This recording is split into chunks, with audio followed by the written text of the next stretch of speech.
Bonsoir, Monsieur le Premier ministre. Bonsoir.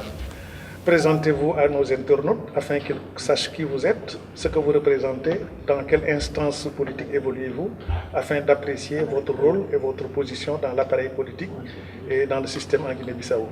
Bon, je suis Domingos Simões Pereira, ingénieur de formation. Je suis le président du PAIGC, le plus grand parti politique en Guinée-Bissau.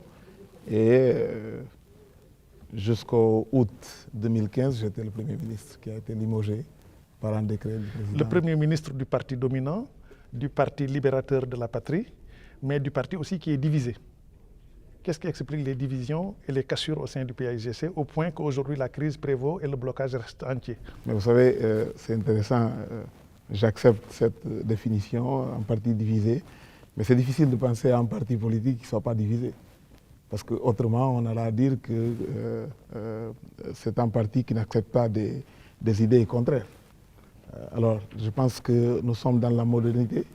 Il faut permettre aux uns et aux autres de réfléchir, d'avoir le contradictoire, d'accepter celles qui pensent différent de nous. Cela ne doit pas empêcher que la discipline règne au sein du PAIGC, du parti. Justement, le parti a des courants qui sont vivants, ce qui illustre la vitalité politique de ce parti et du pays à la fois, puisque vous êtes le parti hégémonique, le parti dominant, le parti constamment vainqueur des élections, hormis la parenthèse où le PRS de Kumbayala a été vainqueur. Mais habituellement, c'est le PAIGC qui gagne. Mais l'existence des courants n'a rien à voir avec le choc frontal que nous voyons aujourd'hui, parce qu'aujourd'hui, il y a un choc frontal entre deux tendances du PAIGC au point que l'appareil d'État soit bloqué.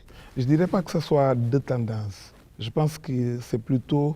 On a quand même des explications à cela. Je pense que la longue période de conflit que le pays a connue a créé une culture d'indiscipline au sein du parti. Il y a certains gens qui pensent que c'est normal, de même après la décision prise par des organes collégiaux, qui doivent retenir leur capacité d'affronter la direction. Cette fois-ci, c'est encore plus grave, car on va trouver un président de la République qui veut avoir un rôle au sein du parti et qui s'engage à instrumentaliser tous celles qui font face à la direction du PAIGC. La direction actuelle, elle est issue d'un congrès, elle est née comment? Pourquoi elle n'est pas si consensuelle que ça? Vous savez, quand vous dites que ce n'est pas consensuel que ça, il faut toujours faire par rapport à des situations ultérieures. Ici, on compare, je vais vous donner quelques chiffres. Oui, la direction vient d'un congrès. On a été voté par plus de 67% à Cachéo, le dernier congrès. Et je peux vous assurer que depuis cela, on a deux organes collégiaux. Le bureau politique, formé par 91 membres, et le comité central de 351 membres. Et vous, vous siégez dans quelle instance? Dans les deux? Je suis le président du PAIGC, je préside tous les organes collectifs. Et je peux vous dire que depuis Cachéo, depuis février 2014, on n'a jamais pris une décision par moins de 95% d'approbation interne dans ces organes. Alors, on insiste à dire que c'est un parti divisé. C'est difficile. Est-ce qu'on le dit par rapport à quelle situation? Donc, qu'est-ce qui se passe? C'est une querelle crypto-personnelle? C'est une incompatibilité entre les personnes au sommet de l'État? Cette crise, elle est plus personnelle que politique? Elle est idéologique? Elle est de quelle nature? Non, encore une fois, si on parle à partir de la perspective du parti PAIGC, la seule question, c'est que celles qui ont cette habitude d'affronter la direction et qui pensent que leurs intérêts doivent s'imposer aux intérêts collectifs, trouvent à l'instance du président de la République quelqu'un qui les endosse, qui les finance, qui les instrumentalise pour qu'ils puissent maintenir cette confrontation avec la direction. Il n'y a pas d'autre chose. Mais pourquoi la cohabitation est difficile? Parce que le président n'est pas un pur produit du PAIGC. Si vous êtes tous des produits du PAIGC, pourquoi ces difficultés extrêmes? Vous savez, un parti politique se fait aussi d'idéologie. Et je pense mais que le PAIGC a une idéologie, ça remonte jusqu'à certainement. Donc normalement, ça ne devrait pas être... Mais vous savez, on ne va pas le trouver dans tous les éléments qui sont produits du PAIGC. Mais je pense qu'il faut vous dire que on a eu des élections législatives à la fin d'une période de transition. Vous vous rappelez qu'en avril 2012, on a eu un coup d'État. Alors la nouvelle direction du PAIGC a quand même fait un effort pour rassembler tout le monde. Essayer d'éviter des critères qui puissent au départ mettre à côté des sensibilités. Et vous êtes allé aux élections dans l'unité? Dans l'unité. On a tout fait pour le faire. Mais on trouve quand même difficile à expliquer, parce que c'est vraiment difficile à expliquer, que celui à qui on a apporté notre soutien pour qu'il devienne président de la République s'engage à contredire la direction du PAIGC qu'il a élu. Quelle est l'explication? L'explication pour nous, c'est que pour lui, le plus important, c'est déjà depuis le début du premier mandat, penser à sa réélection.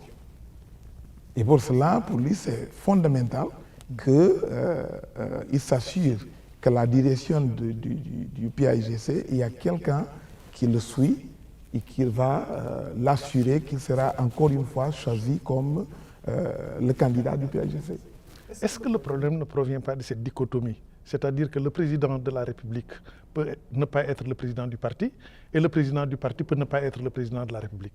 C'est-à-dire cette histoire de deux têtes, tête du parti et tête de l'État. Et les deux sont au sommet du pays. Oui.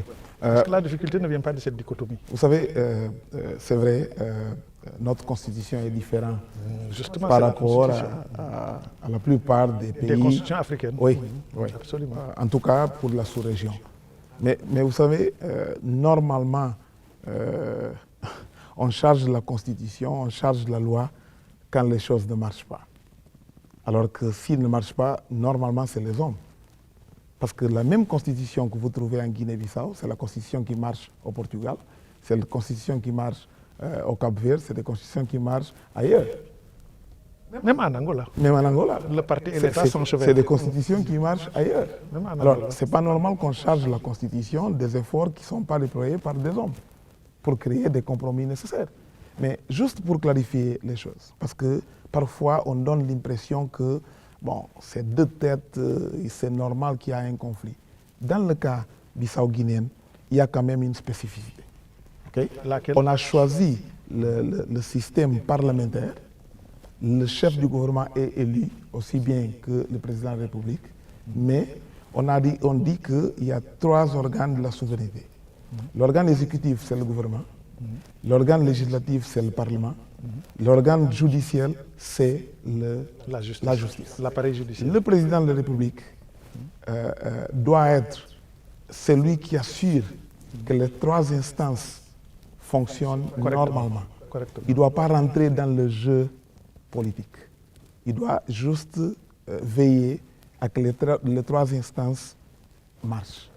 À partir du moment que le président de la République veut rentrer dans le jeu, soit au niveau exécutif, soit au niveau judiciaire, soit au niveau législatif, il y a un problème, il y a un blocage. Parce que s'il n'est plus un arbitre, qu'il devient un joueur, et c'est lui qui est supposé d'assurer le fonctionnement des trois organes, il y a un problème. Sur le papier, c'est beau, mais dans la pratique, en Afrique, c'est difficile. Parce que le président africain qui accepte de jouer un rôle strictement protocolaire, ça n'existe pas. En général, le président africain, il a le souci d'être le président tout-puissant. Or, la constitution que vous venez de décliner rappelle celle de la 4e République en France. Le président qui inaugure les chrysanthèmes et le premier ministre qui gouverne. Bon, ailleurs, ça marche dans les pays développés, mais en Afrique, en général, psychologiquement, ça ne marche pas. Vous savez, c'est très intéressant ce que vous dites, parce que si on parle de cela, nous sommes en train de dire aux Africains que la démocratie doit être différente en Afrique par rapport à des autres espaces géographiques. Non, pas forcément. On est en train de dire que... Non, on est en train de dire qu'on ne peut pas mettre en place tous les aspects qui définissent un système démocratique en Afrique parce que nous sommes spéciaux. On est en train de souligner des difficultés, mais on ne peut pas jusqu'à dire que les Africains ne sont pas mûrs. Vous savez, justement, c'est exact. Justement, parce qu'on a des contraintes de formation, des institutions, la faiblesse et des réalités de sous-développement. Et tout cela, oui, mais vous savez, qui arrive en premier lieu? C'est des instances démocratiques ou bien le développement? C'est le vieux débat. Vous voyez? Alors c'est exactement parce qu'on a besoin de cela que je pense que il faut bien comprendre la démocratie. C'est exact. Hein? La démocratie, ce n'est pas un système qui assure le meilleur mécanisme de fonctionnement de l'État. La démocratie, c'est un système qui rappelle à tous les acteurs politiques qu'il y a quand même une limitation dans vos compétences. Très bien. Hein? Il vous dit toujours, il y a une limite.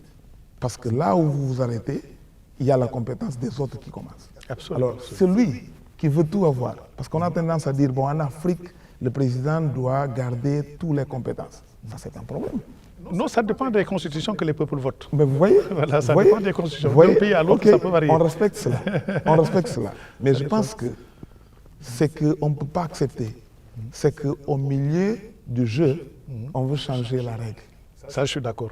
C'est ça. Même dans un match de football, ce n'est pas acceptable. Écoutez, les premiers conflits qu'on a connus, c'était même avant la première année de notre consulat.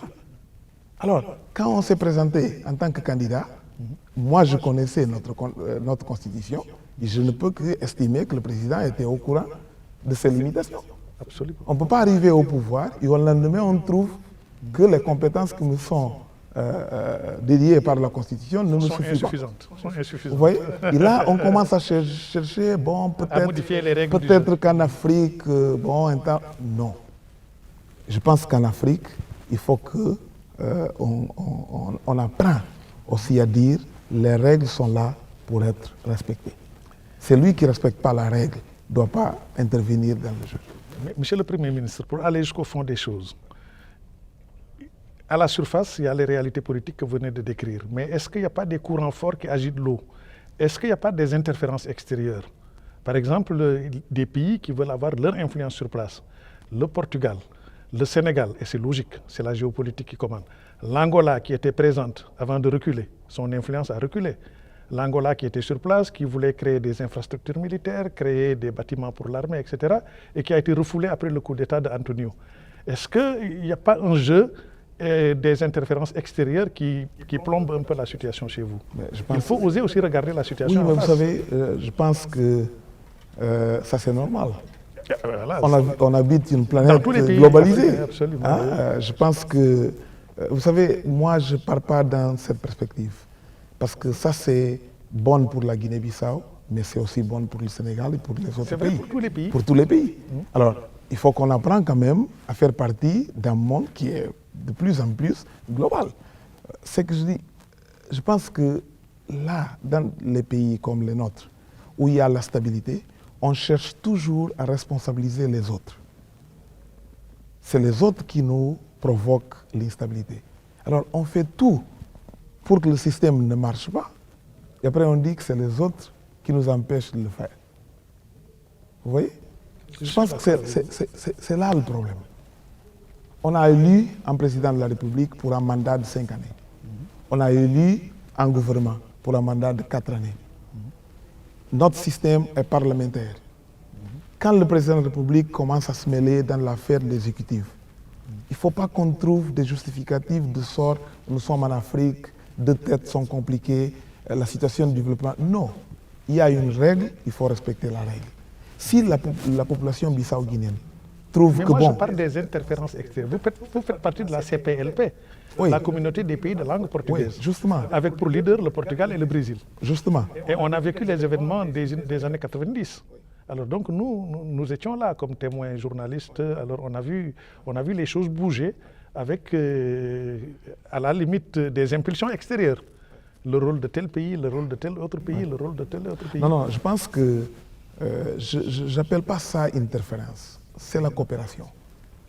Et d'ailleurs, quand vous dites...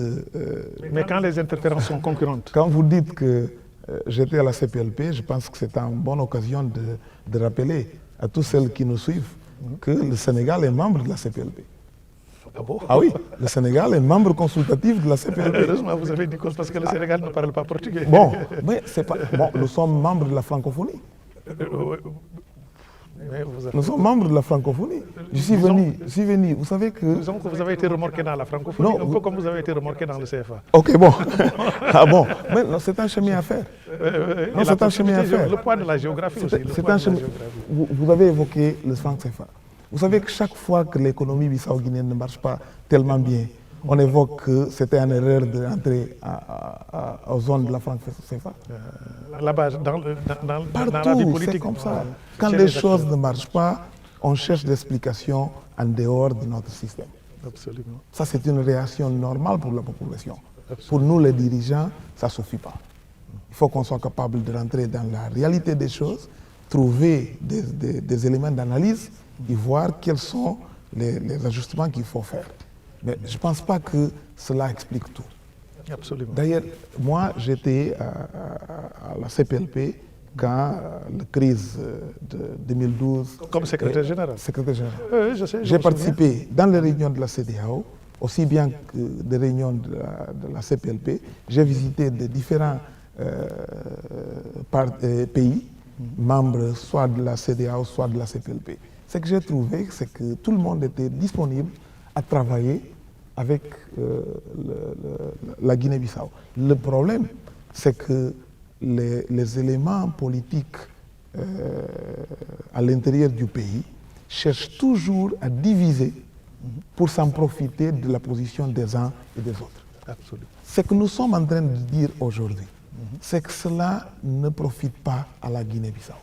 On a intérêt à avoir une communauté internationale unie, qui puisse avoir une interlocution avec la Guinée-Bissau, une interlocution positive. Il ne me vaut pas dans mon intérêt qu'aujourd'hui, imaginons que la CPLP va dire bon, nous sommes d'accord avec ce parti-là et que la CEDEAO se positionne de l'autre côté. Si vous allez aux Nations Unies, vous allez trouver qu'on a créé, à l'époque j'étais le secrétaire exécutif, on a créé un mécanisme de coordination de nos actions entre la CEDEAO et la CPLP. Et chaque fois qu'on partait aux États-Unis pour la séance des Nations Unies, oui, du secrétariat général, on se retrouve, on partage nos différentes notes, on s'assure que les décisions qui sont prises seront harmonisées. Sont harmonisées. Oui, oui, je vois. Et je pense que cela nous a permis quand même de faire le chemin ensemble. Mais bon, une fois que la crise y arrive, la tendance revient de dire, bon, peut-être que c'est ce pays-là, c'est le Sénégal qui est en train de se mêler. Non, le Sénégal, c'est un partenaire de la Guinée-Bissau, aussi bien que l'Angola, le Côte d'Ivoire, tous ces pays. Il y a un manque de connaissances qu'il faut combler et qu'on soit capable de transformer dans nos politiques internes cette dimension régionale et internationale que tous nos pays sont. Mais monsieur le Premier ministre, vous avez été secrétaire général de la CPLP. Vous n'êtes pas sans savoir qu'au sein de la CEDEAO, il y a une cassure. Il y a deux pays qui n'étaient pas tout à fait sur la même longueur d'onde à propos du coup d'État d'Antonio Ndiaye et de la transition. Oui. Je parle de la Guinée de l'ancien d'Alpha Condé et un peu de la Gambie. Mais enfin, ce qui serait intéressant d'évoquer, c'est la place de l'armée dans votre vie politique. Parce que chez vous, ce n'est pas l'État qui a son armée, mais c'est pratiquement l'armée qui a son État. Parce que l'armée a participé à la guerre de libération, la place centrale de l'armée. L'armée, elle fait et défait les pouvoirs depuis novembre 1980. Depuis le renversement de Louise Cabral, c'est l'armée qui tire les ficelles. Même quand il y a une transition politique, l'armée y met fin, elle la restaure, elle la met fin à nouveau, ainsi de suite. Aujourd'hui, les perspectives par rapport à la position des militaires sont rassurantes? Je pense que la postulation que vous faites est un peu forte. Bon. Je comprends d'où ça vient, mais je pense que l'explication est différente. Des pays qui ont fait la guerre de la libération, où vous allez trouver un parti politique comme le PAIGC, c'était difficile de départager celui qui est politicien et l'autre qui est militaire. C'est le cas de l'Algérie, c'est le cas de l'Angola, c'est le cas du Mozambique, et ainsi de suite. C'est ça. On arrive à partir des années 85-86, quand l'FMI, le Banque mondiale, les institutions de Bretton Woods, on dit qu'il sera impossible de faire des réformes économiques si cela n'est pas suivi par des réformes politiques. Ils ont mis en face de nos partis uniques, comme c'est le cas du PAIGC, un choix. Maintenant, il faut départager ces deux structures. Celui qui veut rester à l'armée ne peut pas continuer à être un politicien, et l'inverse. Alors, c'est des ruptures qu'on a provoquées dans des sociétés sans créer des mécanismes de compensation pour apaiser. Je suis d'accord, je suis tout à fait d'accord. Vous voyez, si vous n'êtes pas capable de faire des réformes structurelles qu'il faut pour que ces gens, que pendant toute leur jeunesse, ont investi à devenir des hommes politiques, mais politiques dans le sens militaire et politique du terme, à la fois, bon, d'un coup, vous le dites, il faut choisir. C'est difficile. Il dit, mais ce n'était pas le cas quand on était à la Bruce en faisant la guerre. Maintenant, vous me demandez de faire le choix.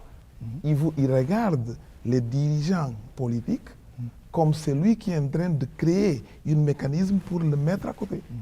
Alors, ça risque parfois de bouleverser. Il s'y ajoute aussi qu'il y a deux légitimités. La légitimité historique des libérateurs et la légitimité politique, celle qui vient des urnes, et puis la capacité, la compétence des technocrates comme vous. Justement. Alors donc, c'est difficile à concilier. C'est pourquoi je vous dirais juste deux choses. La première, c'est que notre approche pour la réforme du secteur de défense-sécurité a quand même évolué. Favorablement. Okay. Je pense. Parce que jusqu'au présent, chaque fois qu'on parlait de la réforme du secteur de défense et sécurité, on met l'accent à l'ancien combattant, on met l'accent aux hommes militaires. Alors, mon gouvernement a essayé de changer cela. On a dit qu'il faut qu'on mette l'accent sur les dépendants du combattant, c'est-à-dire son fils et sa femme. Qu'on soit capable d'investir dans la scolarisation de ces dépendants pour qu'ils puissent vraiment faire face au marché du travail avec un espoir, une garantie d'être au niveau des autres. Mais je pense qu'il y a une autre chose qui nous échappe là. C'est une analyse beaucoup plus profonde de ce qu'on peut avoir aujourd'hui. Oui. Mais je vous rappelle une chose. Vous savez, les pays qui ont fait la guerre de la libération, encore une fois, comme la Guinée-Bissau, on a eu un leader, un visionnaire, qui a pu rassembler toute la population bissau-guinéenne, indépendamment de leur origine ethnique. Et même des couleurs de la peau. Même des couleurs de la peau, même de la religion, pour faire face aux colonisateurs portugais. Effectivement. Okay? Mais c'était une simplification. C'était une simplification. Parce qu'en réalité, même avant la présence du colonisateur européen, il y avait déjà des conflits entre ces différents groupes ethniques. Alors, avec la libération, avec la proclamation d'indépendance, on décide que tous les problèmes sont réglés.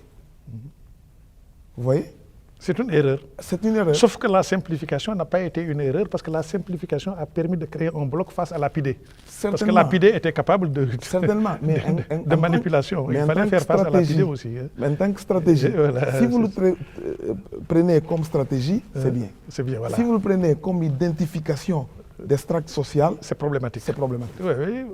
Vous parlez d'une chose que j'ai vécue à Conakry avec le PAIGC, avec les Cabral dans les années 70. Vous connaissez? Oui, j'étais là-bas. Bon. Alors, cela dit, est-ce que vous êtes tranquille par rapport à l'armée? Parce qu'aujourd'hui, face à cette crise qui prévaut, pour parler de l'actualité, vous avez une partie de la police qui est avec le gouvernement démissionné, mais qui refuse de démissionner. Vous avez également une partie de l'armée qui semble entourer l'enceinte de la primature. Alors, on a le sentiment qu'il y a deux fractions de l'armée, l'une avec le président, l'autre avec le gouvernement démis. Est-ce que ça, c'est rassurant à long terme? Non, ce n'est pas rassurant et je ne pense pas que ça soit la meilleure caractérisation. Il y a aussi les forces de l'école qui sont à côté. Oui, je ne pense pas que ça soit la caractérisation plus fidèle de ce qui se passe en Guinée-Bissau. À notre avis, on a le président de la République qui s'est engagé à diviser tous les organes de la souveraineté. Il a divisé l'Assemblée nationale, il a divisé même les partis politiques. Si vous venez aujourd'hui en Guinée-Bissau, vous allez trouver que même la société civile est divisée. Parce que le président s'engage, il s'investit à avoir cette division. Mais qu'est-ce qu'il veut? Quel est son objectif? Qu'est-ce qu'il veut? Où est-ce qu'il va en arriver? Il veut le contrôle. Il veut le contrôle. Il pense que c'est la formule V que vous connaissez. On divise pour régner. Mais pour régner jusqu'à quand? Bon, ça c'est une question qui peut... Mais ce que je vous dis, quand les gens disent il y a le gouvernement du PAIGC qui a été renversé, qui refuse de partir, ce n'est pas une caractérisation fidèle. Ce qui se passe, c'est que le président de la République, contrairement à notre constitution, a décidé de demander aux partis minoritaires de le proposer en Premier ministre. Alors que le Premier ministre doit venir des partis majoritaires. Du parti qui a remporté des élections. En l'occurrence, le PAIGC. En l'occurrence, PAIGC. C'est clair. Et pour laquelle il y a eu déjà une décision judiciaire. Contre la décision judiciaire, contre la Constitution de la République, contre la volonté de tout un peuple, il y a un président de la République qui veut imposer son Premier ministre. Les gens sont sortis dans la rue pour protester de forme pacifique. Le président appelle l'armée de réprimer en violence ces manifestations. Et l'armée obéit au président. Je reviens à ma question. L'armée a obéi au président. Est-ce que... Donc ça, c'est pas rassurant pour l'avenir. Est-ce que dans un pays comme la Guinée-Bissau, avec tout ce qu'on connaît de la Guinée-Bissau, on peut dire aujourd'hui, avant la réforme du secteur de défense et sécurité, que l'armée est unie autour de quelqu'un? Constitutionnellement, qui tient l'armée? Vous qui parlez de constitution tout le temps, constitutionnellement, qui est le chef de l'armée, d'après votre constitution? Le président de la République, non. Le président de la République, c'est le commandant en chef des forces armées. C'est lui qui nomme le chef d'état-major? Par proposition du gouvernement. Là, ça devient plus compliqué encore. C'est pas compliqué, vous savez, c'est différent. C'est la Constitution. Il faut apprendre. Moi, si je décide de venir au Sénégal et de faire ma vie, surtout la vie politique au Sénégal, il faut apprendre le système sénégalais. Il faut s'adapter. Il faut s'adapter. Il faut s'adapter. Parce que le système politique, finalement, c'est quoi? C'est la choix. Donc, jusqu'au moment où nous parlons, l'armée obéit au président de la République. En tout cas, jusqu'au moment où nous faisons cette interview, l'armée obéit. Non, je pense pas. Je pense qu'il y a un gouvernement qui essaye de tout son effort d'éviter des clashs. Il y a un président de la République qui n'a pas conscience de ces risques et qui est en train de tirer le cœur jusqu'au moment où il tire sur la corde raide, qui est déjà raide. Ouais. Mais que fait le représentant des Nations Unies qui est sur place? À un moment donné, c'était l'ancien président de Timor oriental qui était représentant. Donc il devrait avoir toute l'autorité nécessaire pour vous aider à trouver une solution. Et il a échoué d'ailleurs parce qu'il a quitté. Non, je ne pense pas qu'on peut dire, vous savez, encore une fois, on responsabilise toujours les autres. C'est impossible d'avoir une solution à la situation politique bissau-guinéenne si les Bissau-Guinéens ne s'engagent pas. Oui, alors, si c'est le président de la République qui est au centre de la crise, ça devient difficile. Je vous donne un chiffre. Mon gouvernement était en place pendant un an. Pendant cette année, on a approuvé le programme du gouvernement, le budget de l'État, 3 ou 4 motions de confiance par unanimité. Unanimité. Tous les partis politiques siégés à l'Assemblée ont donné leur accord. Vous savez ce que le président répond? Non. Il va à l'Assemblée dire que l'unanimité tue la démocratie. Alors très récemment, je voyais les partis politiques qui étaient prêts à se battre. Je dis, mais peut-être que c'est ça la démocratie. Non, le président de la République se trompe. Nous sommes dans un pays où les institutions sont encore faibles. On a passé par différents moments d'instabilité, de difficultés. Ce qu'on a proposé comme solution, PAIGC et notre gouvernement, c'est une sorte de contrat social qui engage les uns et les autres, qui permet au pays de respirer pendant une certaine période qu'on peut appeler de transition. À partir du moment qu'on est capable de créer la richesse et que cette richesse est partagée pour tout le monde, on aura la base nécessaire pour qu'on puisse revenir à l'état de normalité.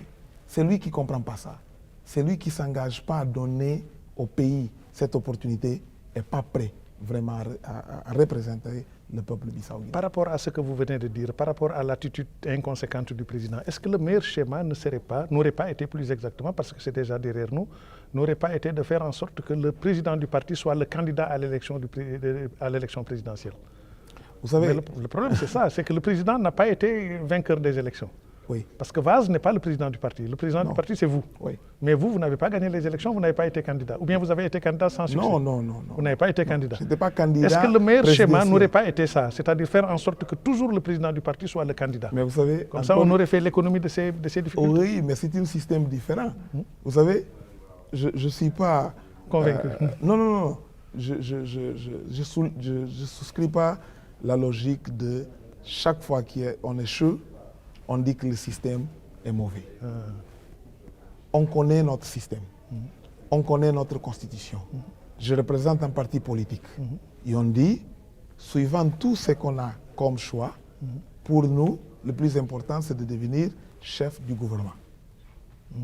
Ce que nous avons aujourd'hui, c'est un président de la République qui ne veut pas accepter les limites de leurs compétences. Alors, les gens disent, le plus facile, c'est de changer de système. Oui, on peut changer de système. Et alors, s'il continue à ne pas respecter le système, qu'on va le mettre. Parce que même dans le régime présidentiel, il y a quand même une limite de compétences pour le président. Je suis d'accord. Il n'est pas un roi, il n'est pas un empereur. Il n'est pas un roi. Même s'il est un roi, même le roi a des limites de compétences. Je suis tout à fait Alors, d'accord. s'il ne suit pas les limites de compétences, est-ce qu'on va continuer à changer de système? C'est juste.